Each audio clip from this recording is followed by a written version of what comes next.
You're listening to an Airwave Media Podcast. All set for your flight? Yep, I've got everything I need.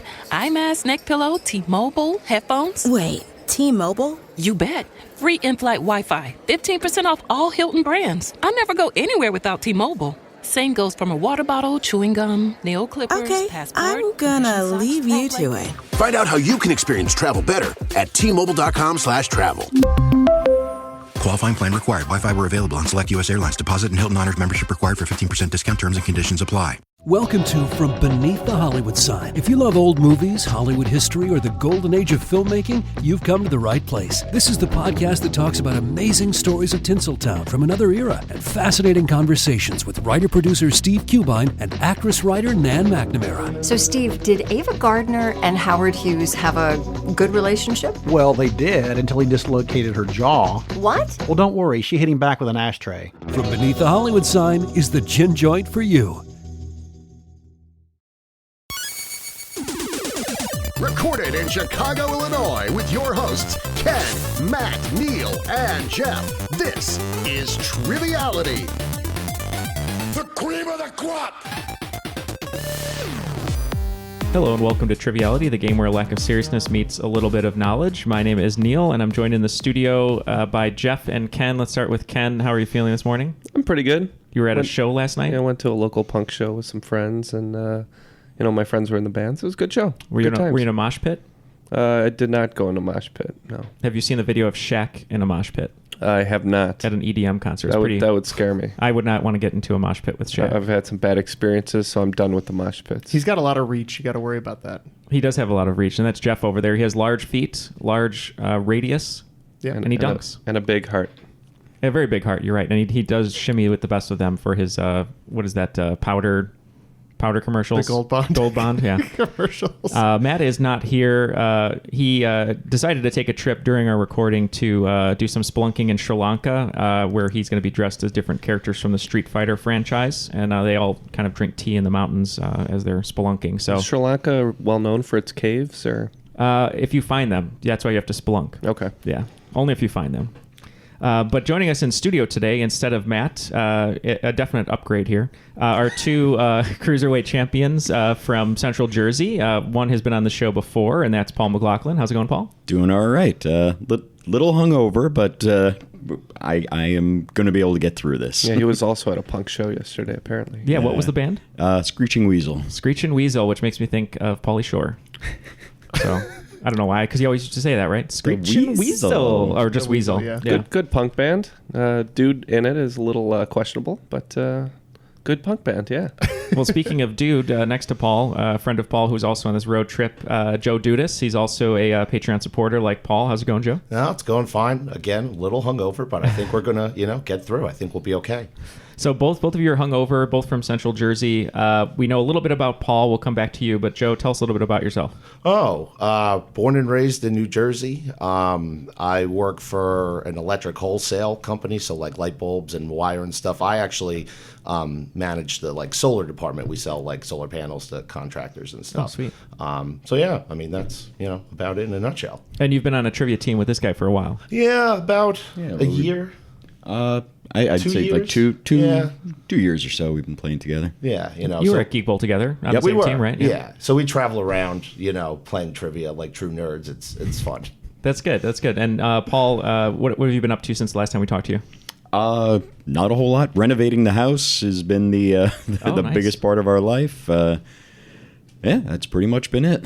Well, Paul brought a huge box that he carried in here, weighing about 25, 30 pounds, and it was full of the coolest wrestling magazines of all time, like all the classics, Hulk Hogan, Macho Man, Ricky Steamboat. So thank you for that. You got it. It might be the wallpaper in Matt's bedroom soon. We'll see whether he knows it or not. That might be the case. Yeah, whether he knows it or not. He'll walk in when he comes back from Sri Lanka.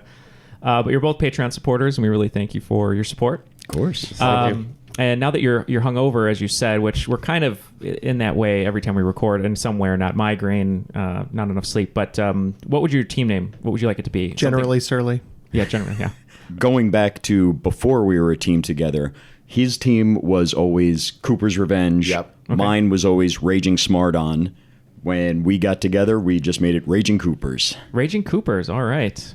So the angriest barrel makers you're ever going to want to come across. But since Ken and Jeff are here, they're ready to go. Jeff already did some push-ups. Let's throw it to the rules guy and see how the hell we do this game.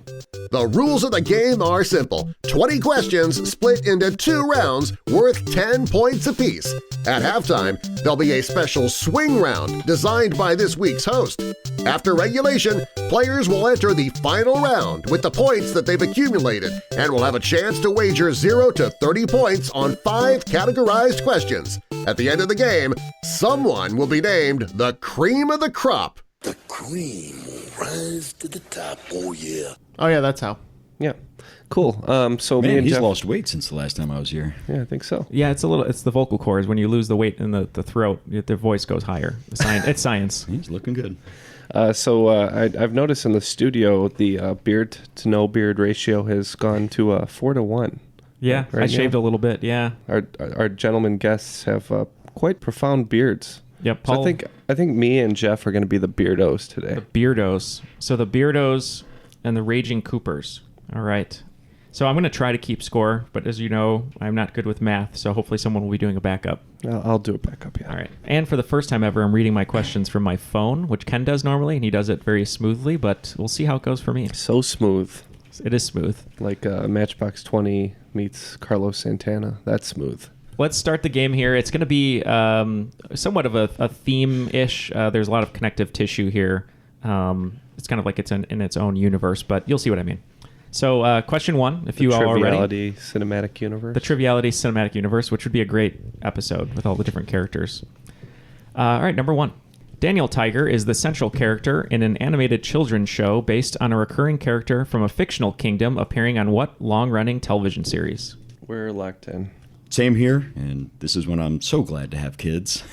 Yeah. And I'm really glad he has kids. It's Mr. Rogers' Neighborhood. All right. Yeah, I forgot this from my childhood, but I did see the Mr. Rogers doc when it came out like 2 years ago. So yeah, Mr. Rogers' Neighborhood.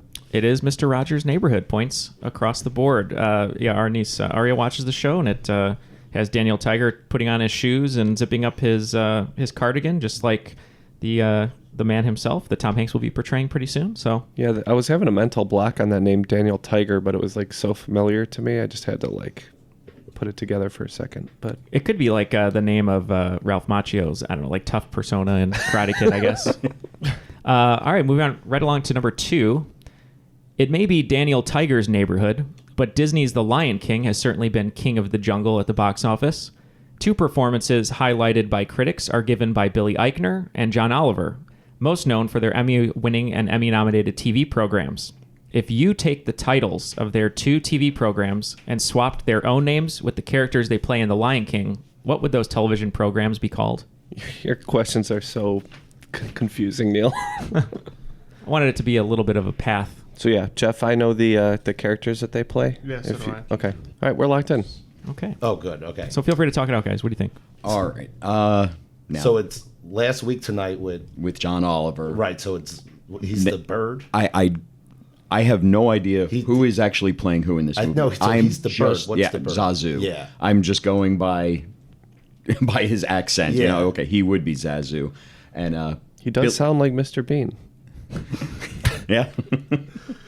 And Billy on the Street, I think he plays Timon. So The meerkat. Yeah. yeah. So Timon on. So last week tonight with Zazu and Timon on the Street. Okay. And Team Beardos. Yep, we can confirm it would be Timon on the Street and Last Week Tonight with Zazu. That is correct, guys. See, it took a little bit of ways to get there, but we all are on the same page. So Yeah, because of the way you connive the question. yeah, that's what I do. So continuing in this cinematic universe of triviality, thanks to the instantly rewatchable and retweetable content from Billy Eichner and John Oliver, they've become comedy heavyweights in the last few years.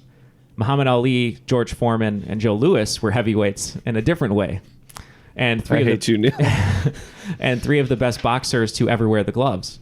Which of these men had the highest career KO percentage? So out of Ali, Foreman, and Lewis, which of them had the highest career KO percentage? And for 5 bonus points, if you can get all 3 in the correct order from most to least, I'll give you 5 points. What's this bonus nonsense? You just get extra points. There's a lot of extra points today. So we really don't know. So we're just going to lock in with Jeff's guess here. So apparently each of our random guesses is... You just got to decide which one you like better, I guess? I mean, really, because I couldn't tell you. I have some logic behind it, but it's if you've a got little some, faulty. If you've got some logic, then let's roll with that.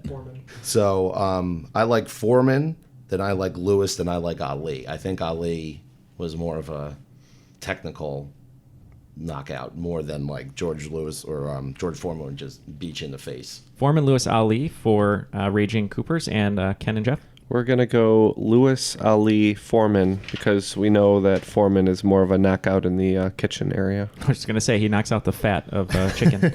But 15 points going to Raging Coopers. It is Foreman, Lewis, and Ali in that order. Nice. Good job, Foreman guys. was about 83%. Lewis, I think, is around 70. And Ali was like in the 60s. Cool. So, yeah, pretty interesting fact. George Foreman was a pretty unstoppable force. And despite George Foreman having had the highest career KO percentage, he ultimately ended up being KO'd himself by Muhammad Ali, like those transitions, during the famous Rumble in the Jungle. Standing in for the Jungle was what capital city of Zaire, which is now the Democratic Republic of the Congo? I think we can lock in. Okay. Yeah. Pretty decisive Jeff? over there. Geography? Yeah, I'm trying to remember. Kinshasa is what comes to mind, but I don't remember if that's correct. Well, I really don't know. So Deal. We'll go with Kinshasa. All right, and Raging Coopers. We too went with Kinshasa. It is Kinshasa. Nice job, everyone. I'm just so excited now. I'm getting jazzed up about these transitions. This is. I didn't even realize we were into question 4. I know. That's how. That's how took me a clean they are. second, too. That's how clean they are. You could help that, Neal, by saying question 4. But I like doing the quick transitions like that. We'll do just not question 4 on this next one. Yeah, right. This next one would be question 5, for the record. So the Kinshasa, question 5, is the finishing move of professional wrestler Shinsuke Nakamura, who is known as the king of what style in wrestling? So the Kinshasa is the finishing move of professional wrestler Shinsuke Nakamura, who is known as the king of what style? We'll lock in with whatever Ken thinks. All right. I know it's been a while since I've regularly watched wrestling. Only thing I can come up with is maybe I think shoot is a thing. Oh, I've heard of that. Yeah, so that's cool. I've heard of that. Just gonna roll the dice on that. All right. Well, we don't know anything about wrestling. I know a little bit about Japan, so he's a Japanese wrestler. I know Harajuku is like a fashionable district in Japan, so maybe he's the king of Harajuku style. Okay. Both interesting guesses. Paul, you were kind of on the right track. This style is most typically associated with Japanese wrestling. It implements full contact martial arts strikes and shoot submission holds. So it's a little bit different than American wrestling. It's called strong style. So he's the king of strong style. Okay. So anytime a Japanese wrestler is usually in America, the strong style is a lot of quick kicks and punches and moves that they normally wouldn't over display in America, if that makes sense. Interesting. Yeah. All right, number 6. English actor Mark Strong, transition, has built a reputation for playing the bad guy. Most notably, he's played the bad guy in 3 separate comic book adaptations in the last decade. Matt is currently being tied up in Sri Lanka and held above a tank of great white sharks and needs you to correctly identify at least 2 of these franchises so he will live. All right, we're locked in. Okay, so Mark Strong is the knockoff Stanley Tucci. Yeah, he's the angrier English Stanley Tucci. So one is Kick-Ass. Oh, I don't know that. I'm pretty sure this one's all you. Yeah, let me think about this for a second. So one is Kick-Ass. I'm hitting a wall. What was that one with Rainn Wilson? Rainn Wilson? Yeah. Dwight Schrute played a comic book wannabe guy. It's a pretty decent flick. No, I didn't. No idea. And you wanted both, correct? You need 2 to have Matt 3. survive. Yep, 2 of 3. I'm sorry, Matt. I think you're pretty screwed. Well, it looks like Team Raging Coopers has killed Matt. I believe you're looking for the James Gunn intro into the superhero genre with Super. Oh, right. Yeah. We're going to step in and save Matt, I hope, with Kick-Ass and Shazam. And Team Beardos will save Matt. So in Kick-Ass, I don't know his name. I'm going to look it up in a second. But in Shazam, he was Dr. Sivana. The other one you guys forgot was Green Lantern. He was Sinestro. Yeah, that was pretty forgettable. And in Kick-Ass, I believe his name was just like the boss or something very simple like that. Not Big Daddy, excuse me. It's Nick Cage. Nick Cage is Big Daddy. What, he was like Falcone. No, that's Batman. It was something. He was Frank D'Amico. Oh, that's what it is. Frank D'Amico. So not too much of a supervillain name there, but yeah, Matt is alive, and he's on his way back to the studio at some point on a ship, I think. Speaking of a ship, did you know that it's not one of the questions? Is this a transition? It's not a transition. I read that David Bowie, he would take long ship rides, and he would pretend the entire time like a method actor to be like a prince. Just because he was socially awkward. He didn't like being himself, so he would pretend to be like a prince of... I'm the Goblin King. Yeah, exactly. So he would do that. A prince or prince? Well, it would have been more interesting if it was Prince, but I think a prince. But I'd see that movie. David Bowie as Prince. All right, so number 7, you mentioned Kick-Ass, Joe. Kicking all sorts of ass throughout history were the Onabugeisha, Japanese warriors trained in self-defense and offensive maneuvers who most often used a weapon specifically designed for their stature called a naginata. What defining characteristics set them apart from every other warrior taking part in battles throughout Japan's history? Okay, we're locked in. So a naginata is like a staff with like a sword on the top kind of deal. Like it's got like a curved blade. Maybe they didn't wear helmets or armor. Or maybe they rode on horses. Oh, that's where I'm thinking. Yeah. Could be mounted. Yeah, you want to go that? I do. Horseback? I think that's cool. Okay. All right, horseback for the Raging Coopers. And we're going to say this is a battalion of fighting ladies. And you guys were a little too specific. They were female samurai, female warriors, yep. So a lot of people just assume that these female warriors had these weapons, the naginatas, to protect their home when the husbands were away. But in fact, led by people like Empress Jinju, they were pretty fierce warriors and won all their own battles by themselves, women battalions and things like that. Awesome. So, Nice. Yeah, pretty cool. Look it up. All right, so that would be points to Beardos on that question. Make sure you guys look up the Onabugeisha. It's a pretty interesting story. So let's trade in the naginata for a 9-iron here in question 8, Jeff. Listener Chad Baker reached out with a question 5, which I've morphed into a question 8 for today. So thank you, Chad, for that. Upgrade. Here's his question. Augusta National Golf Club, home to the annual Masters Golf Tournament, was built on land formerly used as a nursery. In acknowledgement of this fact, the holes of the golf course, I'm like the Scottish. I was going to say you're going back to golf's roots there. Yeah, I know. In acknowledgement of this fact, the holes of the golf course, okay, are named after. Not bad. You've done worse. Scottish boy. Yeah, a Scottish boy. Yeah, exactly. Where's my iron brew? Okay. Sorry, Eddie. Sorry. So this golf course is built on a land formerly as a nursery. In acknowledgement of this fact, the holes of the golf course are named after the trees, plants, and shrubs which are still found on the course today. For 10 points, what is the name of the 18th hole? As a hint, this common thorny-leafed shrub sports red berries and is a traditional Christmas decoration. Okay, we're locked in. Pretty sure that's going to be holly. Yeah, we too said holly. Not of the hunter variety, but it is holly. It's called Holly Hole? Holly Hole. And Chad Baker actually also said he's going to give you a bonus opportunity for 10 extra bonus points. Can you name any of the other 17 holes at Augusta National? Mistletoe. Juniper. Just give one official answer. We're going to say juniper. Okay. We're going to... that's cool. Yeah, we're going to take a stab with dogwood. And you are both getting 10 points. Nice. So they are tea olive, pink dogwood, flowering peach, flowering crabapple, magnolia, juniper, pampas, yellow jasmine, Carolina cherry, carmelia, white dogwood, golden bell, azalea, not Iggy, Chinese fir, firethorn, redbud, and nandina. So pretty interesting. All right. Thank you, Chad, for that question. We appreciate it. Number 9. Brace yourselves for another golf question. This one of the Volkswagen variety. In the 1970s, the Volkswagen Golf MK1 was first introduced to North America and Mexico under 2 different names. Name either of them for points. That'd be the Mark 1, just for the... Oh, Mark 1? Yeah. I'm just going to call it MK1. Looks like Jeff is pretty confident in this one, so we're going to lock in. So they're like Iron Man suits. Well, it's every couple of years they get a new... they're like Iron Man suits. They're the Iron Man of the auto world. We are locked, so feel free to discuss. Yeah, that's fair. They started evil, and by the end, we kind of are okay with them. All right. I'm just trying to think of VW models from the 70s into going into the 80s. My first car was a Rabbit.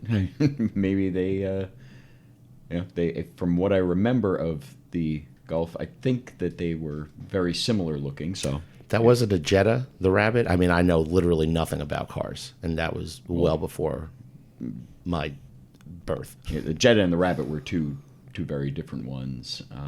Okay, so I'm cool with whatever you got. Yeah, we're gonna take a stab at Rabbit. Okay. So did we. We said Rabbit. All right. You really shouldn't stab rabbits, though. No. Well, how do you make a good Hassenpfeffer then?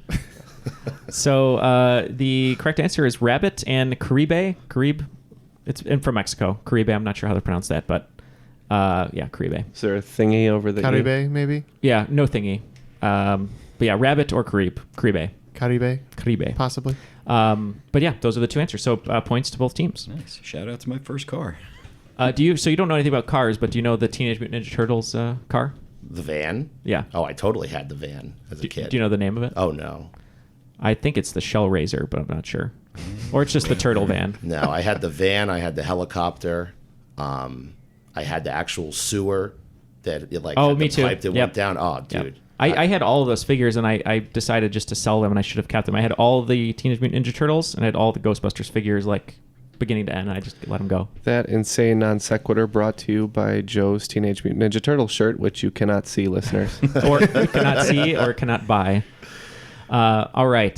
This next question, I'm guessing is going to be a little easy, but I'm not going to give any clues, even though they kind of were given already. Number 10. Also manufactured in Germany is this traditional German stew made from marinated rabbit or hare, cut into stewing meat-sized pieces, and braised with onions and a marinade made from wine and vinegar. Don't worry, I knew it anyways. Apparently, Laverne and Shirley were fans. Yeah, we're locked in. Yeah. I guess we are too. I think we all know the answer. Might as well just say it. How about 1, 2, 3? Hassenpfeffer. It is the Hassenpfeffer. Finally, a German boy? accent. Yeah. Finally the German 3, right? Is this it, Ken? Yeah. You can't see it at home, but it's the thumb and first two fingers. The Laverne and Shirley clue, I thought maybe that would help because I've never heard of Hassenpfeffer, and they say it in the theme song. They do the Schlemiel, Schlemazel, Hassenpfeffer Incorporated. Yep. Yeah. Whatever that means. That was the 70s for you. Just throw words at the viewers and they'll laugh. Well, I heard the creator was saying that the Schlemiel and Schlemazel were Yiddish, were kind of fun, and then the Hassenpfeffer Incorporated was just because it sounded funny. So I guess that's all you need. Exactly, like I said. Yeah. Don't worry. I knew it anyway. So. Let's do a little score update here before we go into the swing round. I knew it from Looney Tunes, though. That's did you? Chef, where's my Hassenpfeffer? Oh, I didn't know that. All right, so after the first round of regulation, it looks like the Raging Coopers are at 85 and the Beardos are at 90, so very, very tight game going into the swing round. Before we get into the swing round, Jeff, I want to throw it over to you. Two of the gentlemen in the studio today are Patreon supporters, both at the Cruiserweight champion level, so can you explain to the audience how they can get in touch with us for Patreon and what their support means? Yep. It's very easy to get in touch with us. I put links in the show notes of every single episode, so it's very easy to find. If you'd like to do it the old-fashioned way, it's at patreon.com/trivialitypodcast. And we're just about to put up a bonus episode today or tomorrow. Mm-hmm. At the time of recording, this is late July, and it's absolutely absurd. I mean, not that we don't have fun here, but, there are limits. If you're inclined to listen to absolute insanity coming from us, you can do so by supporting us on Patreon. There's a lot of other great perks, including signed posters and boxes, and there's just so many different ways, so many different support tiers, and we're always grateful for the support of our patrons. They make the show work. Yeah, no rules, no structure on Patreon. We threw the rules guy out the window for Patreon episodes, right? Yeah, he's out of the window. The defenestration of Darren. Yep. So for the swing round today, there are two choices. I can either do a category called Movie Twins, which I was almost done writing, but I'm going to improv the entire thing based on the information I have. Or we can do a Before and After, which is a collection of before and afters I took from old Jeopardy episodes that I thought were interesting. So guests, we can vote together, but... No, guests can decide. Yeah. Well, I love Before and Afters. Okay. And I like movies, so... I'll tell you what, let's do half and half. It's going to be Before and After Movie Twins, fair. all right? Fair is fair. 5 and 5. All right, so the first 5 are going to be Before and Afters from past Jeopardy episodes. So I'm just This is unprecedented. It is unprecedented. It's the potpourri of pretentious trivia. Oh no, this is a dangerous Dangerous territory. It's the most dangerous Slippery game. slope. If you guys are up for it, we're going to play the most dangerous game after this. All right, let's do it. All right. I've been waiting this whole time. Okay, here we go. We've set traps outside the door already. Yeah, we had to, do 2 of them just to get in. The spike pit was my favorite, I thought. Spike pit is always good. All right, so the first 5 are going to be before and after. So number 1 is going to be an Arthur Miller play adaptation about a violent biker gang in a drug war. Number 2 is going to be a 2012 Carly Rae Jepsen chart topper hooks up with a 1977 Wings hit to everyone's astonishment. Number 3, party rock anthem group that is a renowned toy store on 5th Avenue in New York City. Number 4, a 1991 Christina Applegate movie about death that turns into a 2019 Christina Applegate Netflix series about death. And number 5, our favorite Patrick Swayze movie here in the studio follows him as he gets a job at Vincent Price's Unique Museum. All right, so now we're going to move on to the second half of this swing round, which is going to be movie twins. So the way this is going to work, in Hollywood, they often are developing movies that are very, very similar or almost the same, and they end up being released either the same year or within a year or 2. And an example I'll give you right now is in 1998, there was Ants, and then there was A Bug's Life. So I'm going to give you some clues, and I just want to know what those 2 movies are. Okay? All right.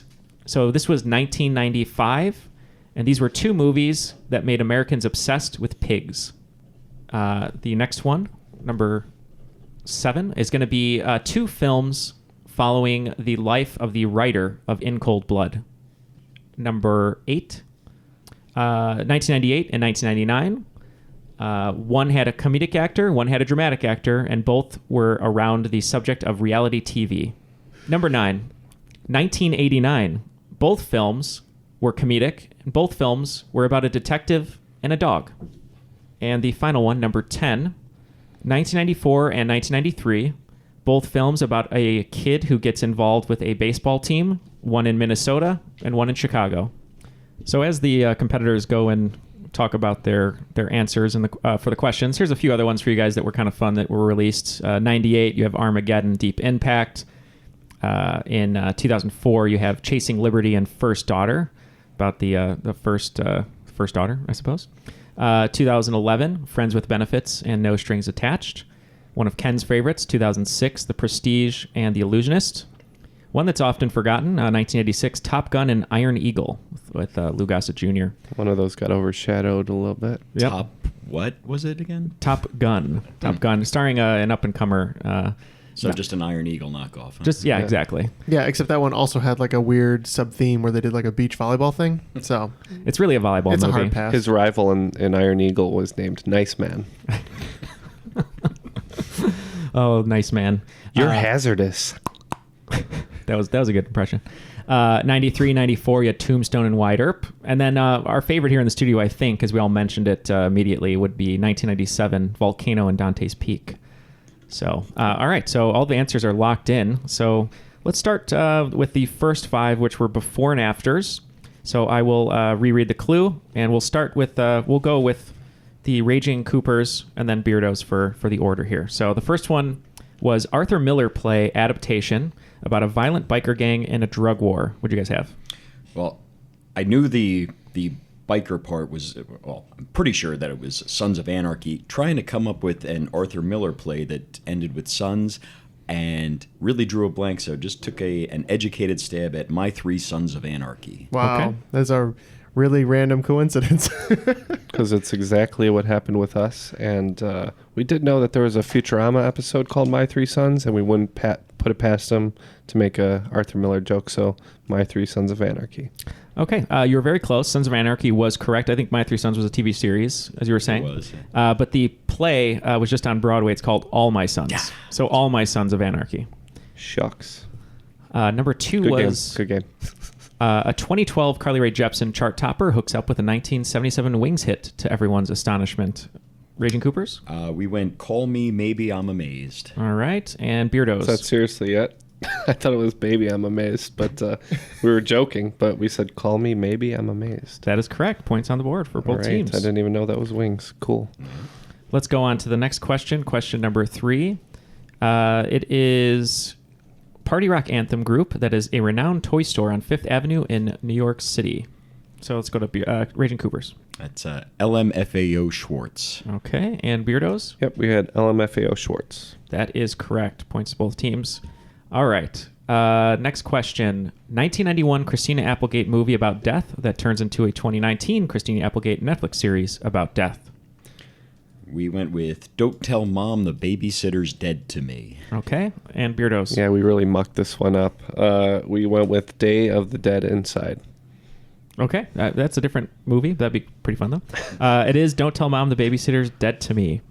So that movie, I was telling Paul, I used to watch it all the time when I was a kid. It's how I learned about petty cash and the reason that I ate Captain Crunch, because in the movie, she's trying to take care of her siblings, and she gets a giant salad bowl and just pours all of the Captain Crunch in it and an entire gallon of milk and says, just, here's your breakfast. So used to love that one. Like Forgetting Sarah Marshall with the Cocoa Puffs? Yes, yeah, exactly. And the last... the freshest cereal, Ken. The last one of the first 5 here, the before and afters. Triviality's favorite Patrick Swayze movie. That character gets a job at a Vincent Price Unique Museum. Yeah, pain don't hurt unless you're getting a bikini wax. We went to Roadhouse of Wax. Okay, and Beardos. Yep, Roadhouse of Wax starring Paris Hilton. That is correct. And Jared Padalecki of Supernatural fame. All right, now we're moving on to the twin movies. The first one that I gave you, which I'm curious to see where you guys went with this, because I'm not sure if everyone got it from what I was hearing, but this was 1995, 2 films that made America obsessed with pigs. So we had Babe and Charlotte's Web. Okay. We also had Babe and Charlotte's Web. All right, well, Babe is correct. Charlotte's Web did not have a release in 1995. The other one was Gordy. Oh, yeah. Yeah, Babe and Gordy. Nobody likes Gordy. Yeah, it's pretty sure Charlotte's Web is from like the 70s, right? Well, there's a 70s one. There's a more recent one. The Yeah. animated one, and then there was a live-action remake. Mhm. It was With probably Julia a Roberts. few years after. Well, Jeff did say that, and I said, well, come up with another pig movie then. He said, I can't. Oh, you said Gordy? No, I said I couldn't. Oh, you said you couldn't. Because Okay. I forgot about Gordy. And Gordy, the tagline here, kids will squeal over Gordy. What? The talking pig who made it big. All right, so the next one was a 2 Truman Capote biopics here about Truman Capote, who wrote In Cold Blood. So that was 2006. What did you guys have? We had Capote and then that other Capote movie. Okay, and Beardos. We said Capote and Breakfast at Tiffany's. All right, good guess there. It was Capote with Phyllis Seymour Hoffman, and the other one with Toby Jones was Infamous. Am I insane, or he did write Breakfast at Tiffany's, though, right? He did, yeah. Okay. Yeah. Just making sure. All right. But that doesn't preclude you being insane either. Okay. Yeah, they're not mutually exclusive. All right, the next one, one of my favorites here, 1998, 1999. It was 2 films, one starring a comedic actor, one a dramatic actor, about the rise of reality TV. So for this, we had Ed TV and The Truman Show. Okay, and Beardos. Yeah, same here. That is correct. Ed TV and The Truman Show. Love The Truman Show. I have to Who rewatch. are you talking to? Oh, that's the best part. I love that movie so much. Yeah, so good. Laura Linney. Yeah, but you really like Jim Carrey, too. I love Jim Carrey. Yeah, The Truman Show is such a good movie, and it's still timeless if you watch it. Do you like his art? I do like his art. Yeah. It's pretty good. Truman Show is very relevant now too if you rewatch it. The next one is 2 detectives and a dog from 1989. What did you guys have? We had Turner and Hooch and K9. Okay, and Beardos.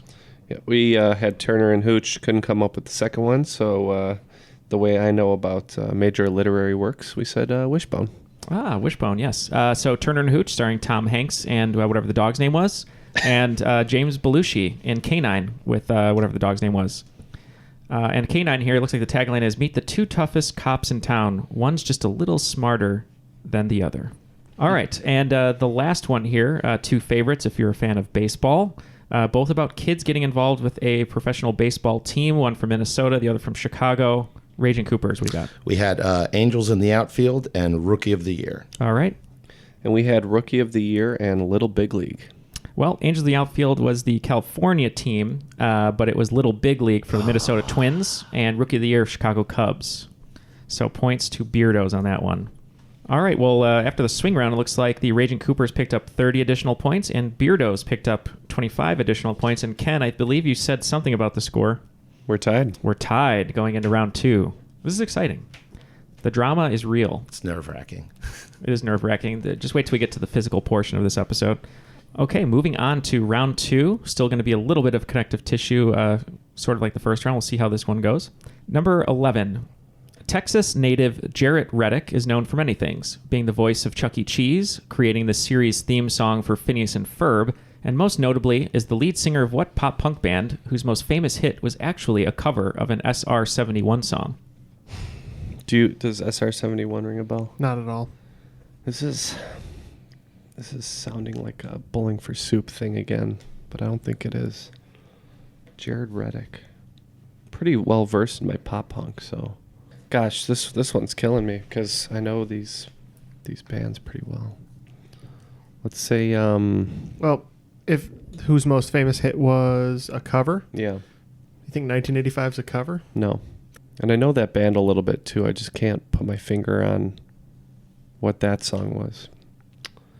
That's disappointing. You want to say Sum 41 or something? No, that can't be it. Still Waiting? Is that their most famous one? Yeah, it's driving me nuts because I just want to like put a pop punk band down, but I can't like exclude. I'm able to exclude all the ones that I'm trying to write down here. Let's just say Bowling for Soup. Okay, and it's bothersome. Team Raging Coopers. Damn you. Yeah, they changed up some of the lyrics when they re-recorded 1985, but it was Bowling for Soup. It was a cover. Yeah, Bowling for Soup. I can't believe you got back to Bowling for Soup because I see Paul here just trying to be silent. Why is Bowling for Soup on this podcast so much? I don't know. I don't know why I included it's this unbalanced. What do you mean you don't know? You wrote the question. I did, but I don't know why it was on there. I've seen them a few times with my brother, and the guitarist always throws picks in the audience, and I got hit with one once. It's better than harmonicas. True. The amount of prevalence in pop culture that Bowling for Soup has and the amount that they appear on this podcast is Wildly unbalanced. Disproportionate. Yeah. It is very unbalanced. Great job. Points to both teams on that one. Question number 2 in round 2. In 1990, Campbell's Soup launched the flavor cream of broccoli with a recipe contest created in the hopes of getting what notable figure to change their strong opinion on the vegetable? All right, we're locked in. I almost want to say like a Sesame Street character or something. Like I got nothing. All right, I don't know why this is pinging it at me for some reason, but if we got nothing else, Ellen DeGeneres. I don't know why. Okay. I mean, she had a TV show, right, in the 90s? Yeah. Still. Wait, what was the... Oh, yeah, you said 1990. Yep. Oprah? What the hell? Yeah, sure. What the hell? Oprah. Sure, lock it in. Okay. Beardos? All right, I've never done this impression, but let's see how it goes. Well, I don't like broccoli, but now I'm president of the United States, so I'm not going to eat broccoli anymore. It's Bush Sr. That is President George H.W. Herbert Bush. Walker. Yes. So when he passed away, they kind of brought back the whole storyline of him and how much he hated broccoli, and he said he would never have it. He's like, I'm president now. I don't have to eat broccoli. He just did not like it. So, okay. Yeah, President George H.W. Bush. All right. Number 13. How was the impression? It was pretty good. Not going to do it. I was going to recommend you never do it. Yeah. I was trying not to do Dana Carvey doing Bush. It's so hard not to. Yeah. All right, number 3 in the second round. A different Campbell, Joseph Campbell, wrote what famous landmark study of comparative mythology in 1949 that would later prove invaluable to a young George Lucas who credits his work as influencing his Star Wars saga?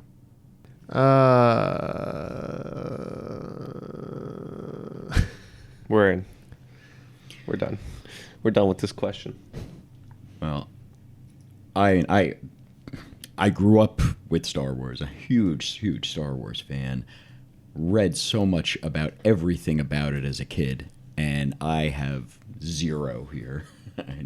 Joe, would it be like a general on classic mythology or something like that, just a broad?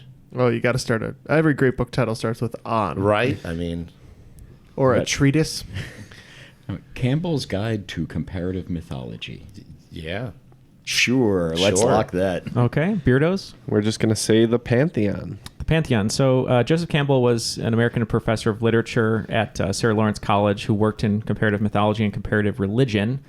So his work covers many aspects of the human experience. His most well-known work, though, from 1949 was The Hero with 1,000 Faces. Yeah, his concept of monomyth, one myth, refers to the theory that sees all mythic narratives as variations on a single great story, the hero's journey. Okay. As directed by Kurosawa. Yeah, exactly. Hidden Fortress. All right, number 4 in the second round. Our second listener-submitted question here in this game is from Dave Lecomte, and it revolves around the Star Wars saga. Also, thank you, Dave, for becoming a Patreon supporter. In The Empire Strikes Back, Vader hires a motley assortment of bounty hunters to hunt down our heroes. For 5 points each, name as many of them as you can. I've got 3 of them. One that everybody is going to get, and 2 that I'm pretty sure of. Yeah, no, they had a book back in the day, like a Star Wars book, and it was like bounty hunters, and there were like 5 or 6 of them. I'm pissed because yesterday at the concert, there was a person wearing a periodic table of Star Wars bounty hunters. Oh. And I didn't look at it very hard. You chose not to look at it on purpose. Like, I'm not going to look at that.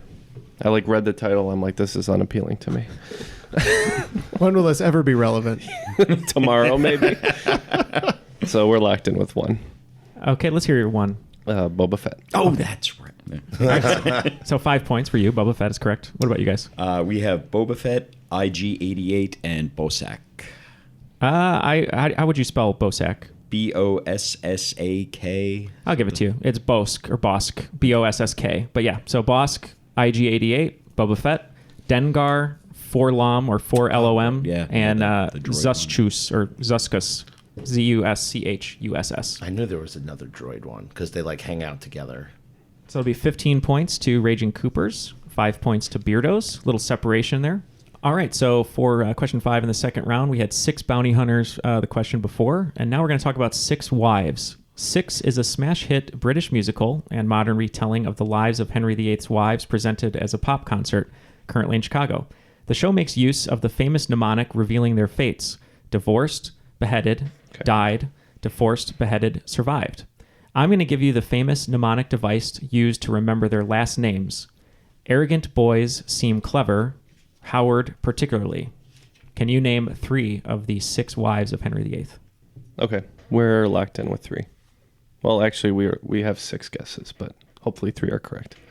We've got 3. Okay. I hope. All right, so we've got Hathaway, Boleyn, and I'm hoping Catherine of Aragon's last name is Aragon. That it works out that way. So Aragon, Boleyn, and Hathaway. Okay. We two said Catherine of Aragon, Anne Boleyn, Jane Seymour, and then Catherine, Howard, and Princeton. Okay. All right. So the mnemonic was arrogant boys seem clever, which stands for Aragon, Boleyn, Seymour, and Cleves, and Howard particularly for Howard and Parr. We got 4. Yep. So you said Aragon. What do you think? It's Catherine of Aragon, right? Aragon. Yeah. Aragorn would be from Fellowship, right? Yeah. Okay. It's up. What do you guys think? Well, you said Catherine though. We only got 2 of them anyway. Oh, you only got 2 regardless. I said. When I was like, okay, he's got the one that's the same name as the actress. Hathaway was Hathaway, Shakespeare's, not Shakespeare's wife. Exactly. Yeah. So when you said Seymour, I'm like, oh damn it! Points to Beardos on that one. So there's a British comedy called Shakespeare and Hathaway. Oh, is there? Yeah. Oh, like a team up there. Yeah, it's like a detective series. I got to try to remember this then. Arrogant boys seem clever. Howard particularly. All right, number 6 in the round. Jane Seymour, the actress, not the dead consort, portrayed the role of Constance alongside Tim Curry and a Tony Award-winning Ian McKellen in the original Broadway production of what play by Peter Shaffer? Just a few years later, Shaffer would adapt his own play for the film adaptation directed by Milos Forman. And I will add for the record, Oscars were won for Best Picture, Best Adapted Screenplay for Shaffer, and Best Director for Milos Forman. What was the year on this? There wasn't a year, but I'll give you one. The original Broadway production was 1981, and the Oscars that they won, I believe, were 1984 for that release year. All right, we're locking in. You're locking in, okay. All right, so Very we're not locked in yet. We were talking about One Flew Over the Cuckoo's Nest. He said correctly that was written by Kesey. Yeah, Ken Kesey. Yeah. And it's also a little too early. But I'm trying to remember Too what early? else. When did the film Cuckoo's come out? Nest was 70s, I'm pretty sure. Yeah, that's what I thought. I'm trying to consider the age of the actors. Jane Seymour would have been young compared to these other guys. Maybe even I think McKellen is the oldest of the three. So we're looking at one young man, one middle-aged man, and probably Jane Seymour would be like a kid at the time. Well, she was... Or maybe... 81, if that helps. Or at least young. I say she's like 60 now. Howard's End? I don't know. Let's just say Howard's End. Okay. I don't know. Okay. We didn't have a lot on this, so we're going to go with Empire of the Sun. Ah, okay, Spielberg. It is not that one. So the original Broadway cast had Ian McKellen and Tim Curry. They did not reprise their roles in the film, however. Ian McKellen played Salieri, and Tim Curry played Mozart. And it was Amadeus. There's the picture right here I just found on the internet. I never knew about this, but it would have been an awesome show. Yeah, Milos Forman. You guys were on the right track, though. One Flew Over the Cuckoo's Nest was like 74, and he won a ton of awards for that one, too. So Did Empire of the Sun win Best Picture? It did not, no. Oh, okay. I was just trying to base this off That was a of few years later, what- too, right? I was like 89. I thought 88, it was like 89. 87, 88, yeah. But yeah, no, Amadeus. What a sneaky good movie. If you haven't seen it, it's very, very good. Very. All right. Number 7 in the round. Mozart was the epitome of a rock superstar in his own day. If we listen to the teachings of hip-hop group Cypress Hill from the song Rock Superstar, we know that you need how many cars to live large and be in charge? Okay, we're locked in. There's your hip-hop question, Joe. Which Paul answered for me, so appreciate that. And, I guess I always got this lyric wrong because I thought it was big house, fine cars, live large. But apparently I heard it wrong, and it was 5 cars. Mm-hmm. Yeah, it's within reach. You only need 5 cars. Yeah, you only need 5 cars to live large. One for every day of the working week, Neil. There you go. So the answer is 5. Come on, correct. if you're a rock superstar, you're not going to work 5 days a week. Yeah, 7. Let's be real. That's true. Tours Very are true. brutal. So yeah, answer was But the 5. price of fame is high, Jeff. But it's an eminence front. Number 8 in the round. According to U.S. law, in order to sell tequila in the United States, you need to have a minimum amount of alcohol by volume. I'll give you within 5% to guess the minimum needed to sell. So the minimum alcohol by volume in order to sell in the United States for tequila. Yeah, All right, we're locked in. What are you guys thinking over at Raging Coopers? We were... Yeah, I mean, it's got to be somewhere between like 35 and 40%. So we cut it in half and said 37. Okay. And we said 40. All right, you're both getting points. It's 40% is the minimum needed to sell in the United States, so 35 to 45 would have been acceptable. Nice. All I'm right. proud of myself. Yeah. Good alcohol question. All I know about that is that when people drink tequila, they wake up unhappy the next day. It's a bad time. It's not a good. Have you had tequila on your trip so far? No. No. Okay. All right, number 9 in round 2. Originating from the Italian word for 40 days, this 10-letter word was spawned from the 40-day isolation of ships and people before entering the city-state of Ragusa. Yep. And I believe that Locked area in. is now Dubrovnik. Locked in. Croatia? Yeah. Yeah, we are locking in. We are going with quarantine. Okay. As did we. It is quarantine. Our final question of regulation is kind of a literature question here. First published in 1667 and consisting of 10 books with over 10,000 lines of verse, this epic poem was written entirely through dictation due to the author going totally blind 15 years earlier. Canterbury? Oh, by Chaucer? Yeah, that would make sense. All right. I think that might be a little late, but... Yeah, I don't have any other guess, so Yeah, that's fair. We're going to go with Canterbury Tales. All right, and Team Raging Coopers. And we too went Canterbury Tales. Oh, interesting guess there, both of you, but it's actually Paradise Lost by Milton. Milton. Yep. Yeah, I was going to say, I thought Chaucer was like 14-ish. I didn't know that about him dictating, so I thought that was cool to include. Okay, well, regulation has just ended, and this matchup has been like the boxing matches mentioned in the beginning of the episode, trading punch for punch. The Raging Coopers have 170 points, and Beardos have 180 points. So a lot of points there to work with in the final round here for our wagering. I'm going to give you the 5 categories for the final round and give you some time to figure out your wagers. Here are your final 5 categories. Number 1, chemistry. Number 2, fast-growing sports. Number 3, hidden brand logos. Number 4, teen drama television. And number 5, capital punishment. Looks like all of the wagers are locked in, so let me go through the questions here. The first question is in the category of chemistry. This final round question comes from listener Lucas McGraw, who as of this morning just became a Cruiserweight champion and Patreon supporter, so thank you for that, Lucas.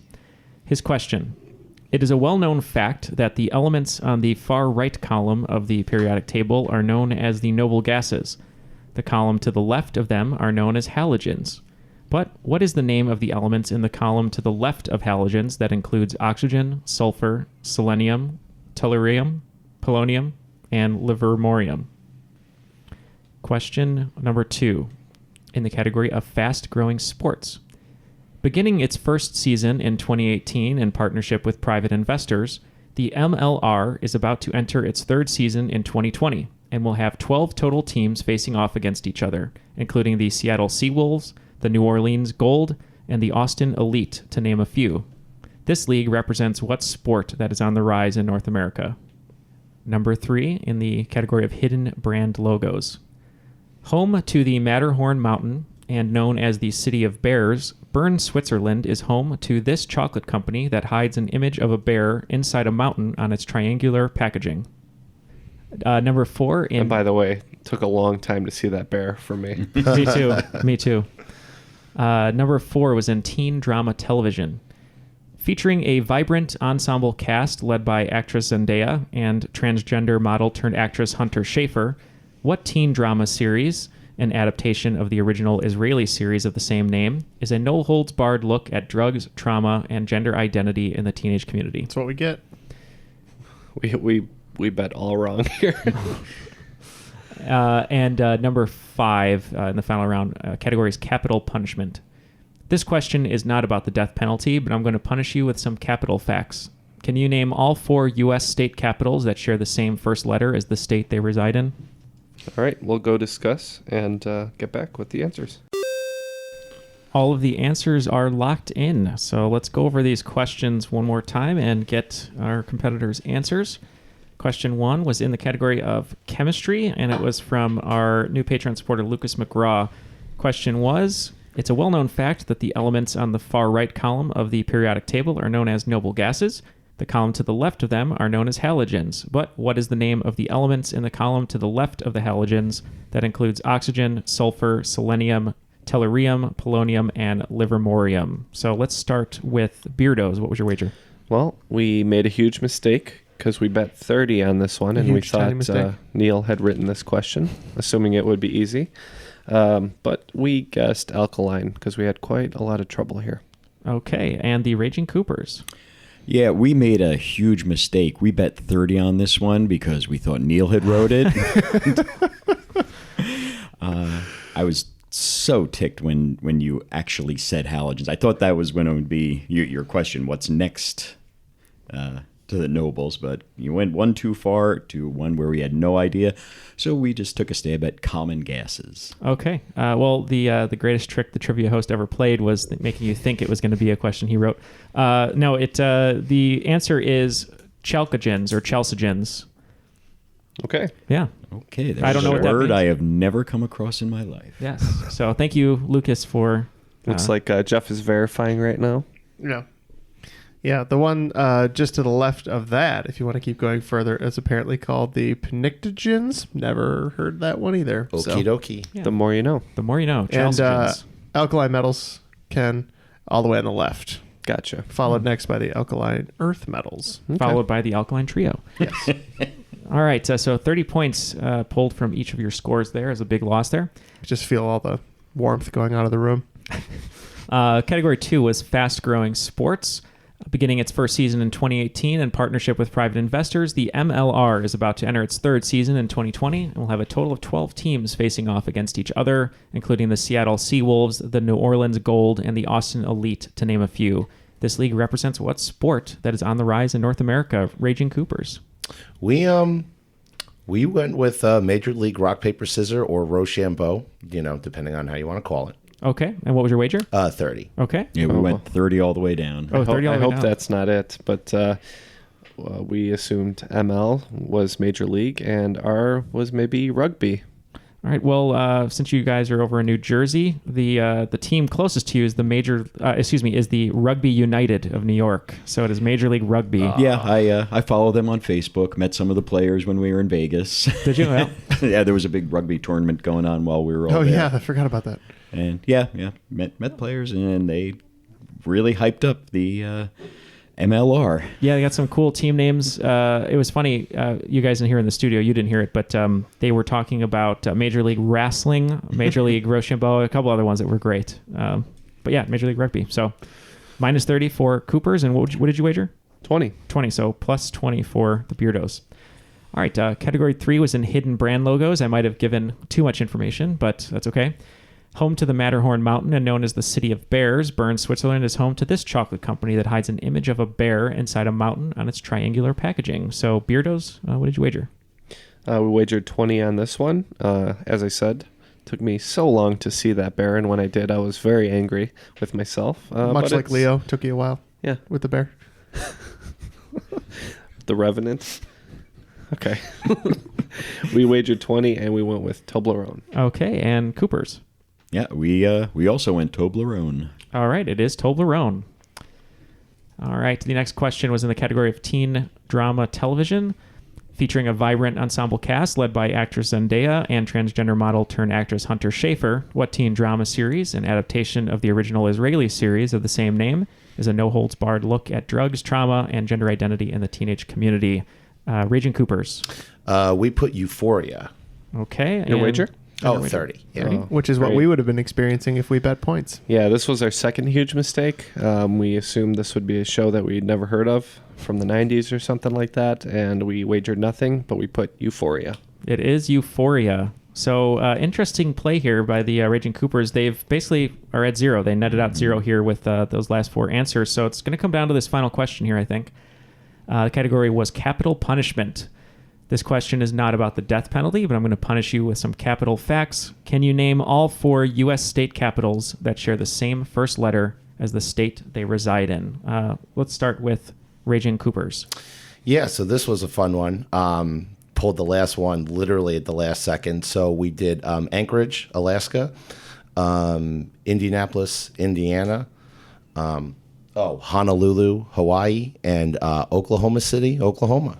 Okay, and Beardos.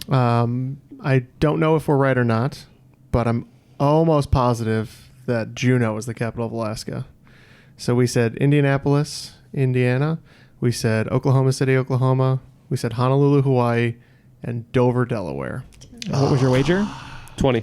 Juneau is totally the capital, isn't it? Dover is. Oh, jeez. Juneau is the capital of Alaska. And it seems that question has ended the game here. The correct answers were Dover, Delaware, Honolulu, Hawaii, Indianapolis, Indiana, and Oklahoma City, Oklahoma. So just for the record, I did help a little bit, but he got was most the of them? driving force. So the final scores here, after the entire game, the Raging Coopers dropped to 140. And if my math is correct, the Beardos have 210 and are today's cream of the crop. I am the cream. Great game. Yeah, thanks, Great game. guys. Well done. That was a tough one. I thought that was a tough one. Yeah, that was a tough final round. Glad the trick worked. That you guys thought it was going to be an easy chemistry question. So Paul and Joe, thank you so much for supporting us on Patreon, obviously, but for coming in the studio. What's next for you? Driving home. Driving home? Yeah, driving home. Trying to get home in one piece. Yeah, we actually head to Fort Wayne, Indiana next, where Joe drops me off at my sister-in-law's place. Tomorrow morning, my wife and kids head from New Jersey to Fort Wayne and spend a couple weeks out there with her family. Awesome. That sounds like a fun time. Any shout-outs from either of you? All the people back home in New Jersey, the Raging Cooper team. Joe and Haley. But otherwise, yeah. Thanks so much for having us. Yeah, it's been a blast. Such a pleasure. Thank you so much for these wrestling magazines. We can't wait to show some pictures of those. And we'll have to take a picture here before we end the recording and put in the crop. But thank you very much to Paul and Joe for being in the studio, for supporting us on Patreon. Thank you to Ken and Jeff for playing a great game. And for Matt, my name is Neal, and that was Triviality.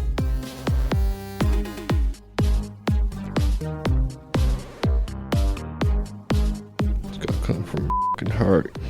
Otherwise, why even do it? Yeah, Jackson's had problems. It's not your fault. You can't blame yourself for what Jackson done. You took my voice. You stole my boring country rock style. How dare you? If anyone's to blame, it's me, because I bought him that belt as a gift. Oh, yeah. That's really good.